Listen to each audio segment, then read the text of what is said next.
As the press conferences and practice rounds wind down, questions about who will be the next major winner heat up. Welcome to PGA Tour Today, presented by MasterCard. Certainly being number one is a great achievement, but if you ask me if I would swap that for Phil's record, Phil Mickelson, then sure. Hey everyone, I'm Amanda Balionis, and welcome to the final preview of the U.S. Open before opening rounds on Thursday get underway.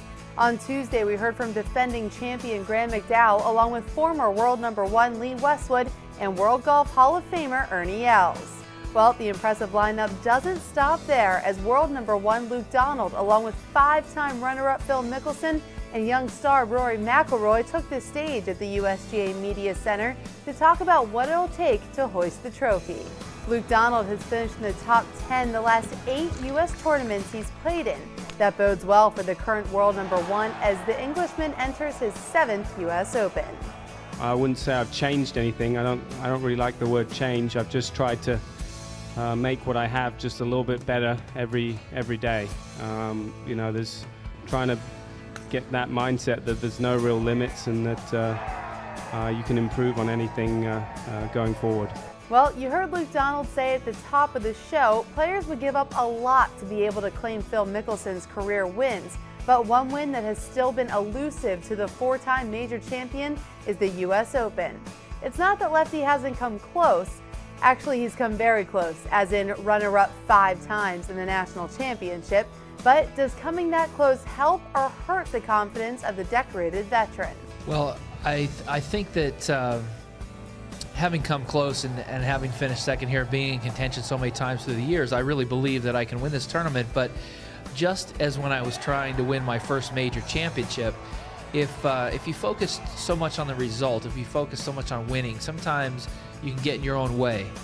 And so I'm trying not to think about winning as much as I am trying to enjoy the challenge that lies ahead, because I know that the next 72 holes of golf starting on Thursday are going to be very difficult. Lefty will be playing with Dustin Johnson, who had the 54-hole lead heading into Sunday at last year's U.S. Open before imploding.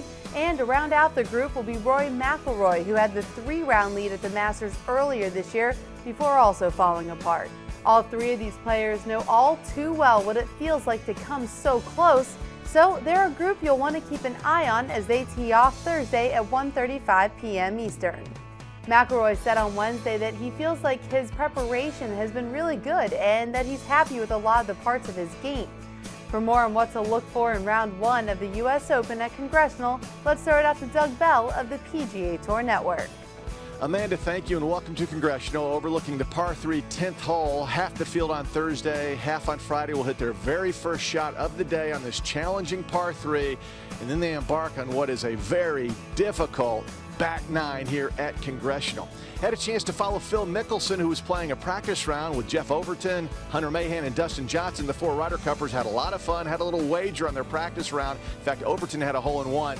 But we watched Phil hit that utility 2-iron off the tee at least 8 times. Same club he hit at Memorial 3 weeks ago. Hits it about 285 yards, and that's the perfect distance here at Congressional because, as Phil told us, the bottleneck happens on most of these greens at about the 285 mark, and then you get into some serious trouble. As we walk up and down the range over the last 3 days, we noticed at least 32 players had a utility iron in their bag, so that could be the secret weapon here at Congressional come Sunday. Thanks, Doug. And remember, opening round starts on ESPN from 10 a.m. to 3 p.m. Eastern. And then you want to switch over to NBC from 3 to 5 and then switch back to ESPN from 5 to 7. Or you can just catch all of the latest news on PGATour.com. PGA Tour Today is presented by MasterCard. There are some things money can't buy. For everything else, there's MasterCard, proud sponsor of the PGA Tour.